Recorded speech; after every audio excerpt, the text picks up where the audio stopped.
கிறிஸ்துவுக்குள் பிரியமான சகோதர சகோதரிகளை இந்த நாள் டிவைன் வேர்ட் மூலியமா உங்களை சந்திப்பதில மிக்க மகிழ்ச்சி. இஸ்ரவேல் ஜனங்களுக்கு முன்பதா எரிகோ பட்டணம் அடைக்கப்பட்டிருந்ததுங்க. ஒரு பெரிய மதில் அந்த பட்டணத்தை சுற்றிலும் இருந்தது. அப்போ கர்த்தர் யோசுவா கிட்ட சொன்னாங்க, இந்த எரிகோவையும் ராஜாவையும் யுத்த வீரரையும் உன் கையில ஒப்பு கொடுத்தேன்னு சொல்லி பைனல் ரிசல்ட்ட சொல்லிட்டாங்க.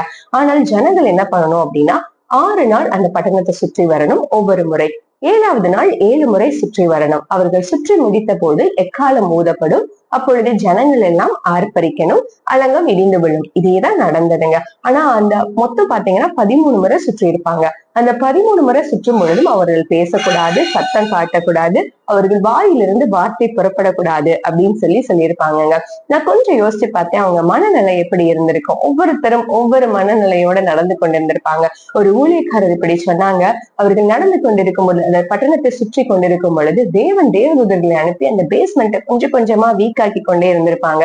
அது அவர்கள் ஆர்ப்பரிக்கும் போது அது விழுந்தது என்று சொல்லி பார்க்கிறோங்க. இந்த நாள்ல கர்த்தர் நிச்சயமா உங்கள் தடைகளை நீக்கி போடுவாருங்க. மீகா 2:13 வசனம் சொல்லுகிறது, தடைகளை நீக்கி போடுகிறவர் அவர்களுக்கு முன்பாக நடந்து போகிறார், அவர்கள் தடைகளை நீக்கி வாசலால் உட்பிரவேசித்து கடந்து போவார்கள். நிச்சயமா கர்த்தர் உங்களுக்கு முன்பாய் சென்று அற்புதங்களை செய்வாருங்க.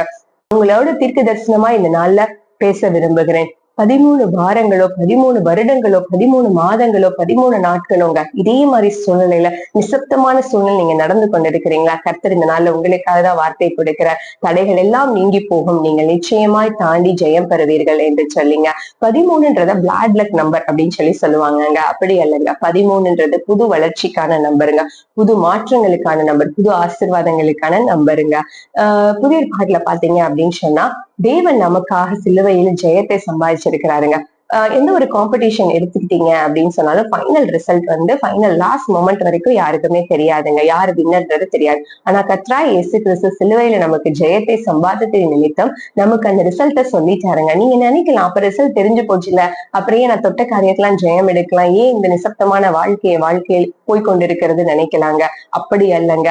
கர்த்தர் உங்களுடைய கீர்த்தியை தேசம் எங்கும் பரம்படியாகவும் நீங்கள் உலகம் எங்கும் சாட்சிகளா இருக்கும்படியாக தான் இந்த பாதையில போய்கொண்டிருக்கிறீங்க. சோ கவலைப்படாதீங்க. தடைகள் எல்லாவற்றையும் நீக்கி போடுகிறவர் உங்களுக்கு முன்பாய் நடந்து போகிறார். நீங்கள் தடைகளை நீக்கி வாசலால் உட்பிரவேசித்து உங்களுடைய இலக்கை நிச்சயமாய் அடைவீர்கள். கர்த்தர் உங்களை ஆசீர்வதிப்பார். God bless you.